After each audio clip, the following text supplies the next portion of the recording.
отырып алып, еліміздің әр түкпірінен үйретіп жатқан шәкірттерімізге егін ектіріп, олардың да тірлігін жүргізіп, өзімнің де тірлігімді істеп, осылай торп салып жатырмын қазіргі таңда кассеталарға.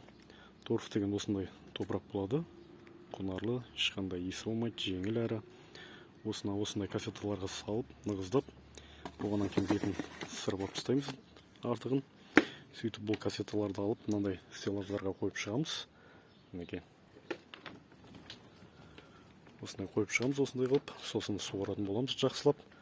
Торф деген мынандай қапшықта болады. Енді фирмасына қарай қапшықтың түрі, цветтері басқаша болады.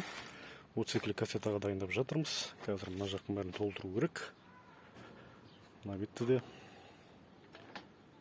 Сосын осы жерде бір айдың шамасында осы жерде көшетті өсіретін боламыз. Осы көшет қанада. Сосын егістік алқапқа егетін боламыз, Алла қаласа. Мінекей осылай тірлік істеп тіршіліктеріңізді жасай беріңіздер. Әр қазақ бай болсын.